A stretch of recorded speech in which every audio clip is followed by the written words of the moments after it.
Écoutez, merci à tous ceux qui sont là, nombreux, pour participer à cette séance très importante de l'Académie nationale de chirurgie dédiée à la Société française d'orthopédie, de traumatologie, sous la coordination de notre collègue et président de la SOFCOT, euh, le professeur Patrice Mertel d'Amiens.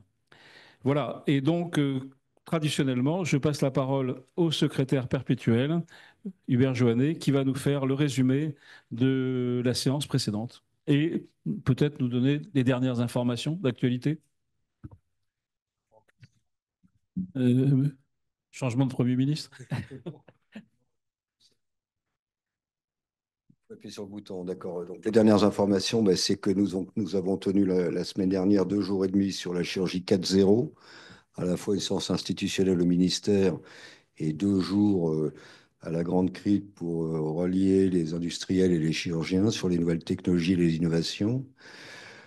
Toutes ces communications seront en visio au début de la semaine prochaine sur YouTube, le canal Académie de chirurgie. Vous pourrez regarder toutes ces communications, dont certaines ont été de très haut niveau. Nous accueillerons les nouveaux académiciens lors de la séance de la semaine prochaine, mercredi prochain. Chaque année, il y a environ une quarantaine de nouveaux académiciens élus et ils seront donc chacun accueillis personnellement par le président 2024, pardon.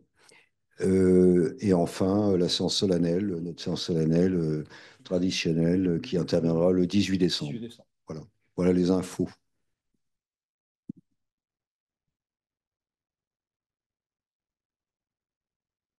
Alors, la séance de la semaine dernière était une séance dédiée à les communications libres.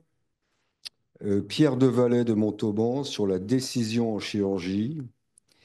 La décision en chirurgie est transgressive par sa prise de risque et engage la responsabilité du chirurgien.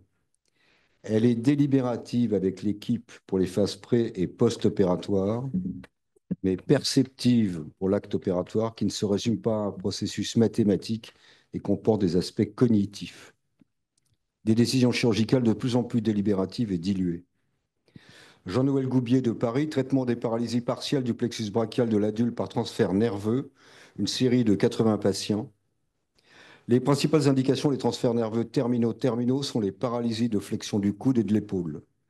Pour la flexion du coude, le double transfert donne de bons résultats avec une bonne force musculaire dans 94% des cas, au prix de rares paresthésies transitoires. Pour l'épaule, les transferts nerveux donnent des résultats meilleurs que les greffes, même si les deux techniques sont combinées entre elles. Des résultats meilleurs et une récupération plus rapide.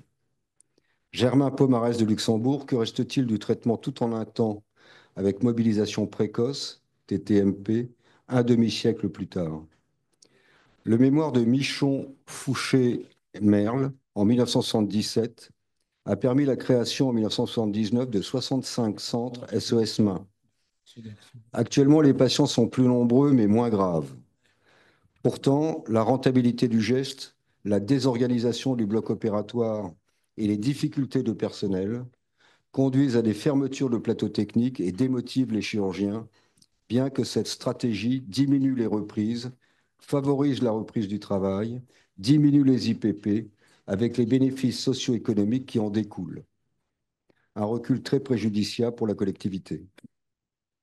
Michel Héblin de Paris, tumeur glomique de la main, forme typique et atypique. Le diagnostic est clinique sous forme d'une tache bleutée sous-imbriale, très douloureuse à la pression, voire syncopale. L'angio-IRM spécifique confirme le diagnostic et précise l'extension. Le traitement est l'exérèse monobloc, éventuellement avec un curetage osseux. Le diagnostic des formes ectopiques, multiples, dégénérées ou récidivées est plus difficile. Un délai diagnostique moyen de 6 ans.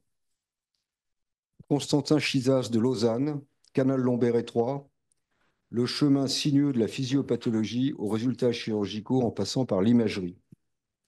La sténose se situe au niveau intervertébral. Le mécanisme reste mal connu.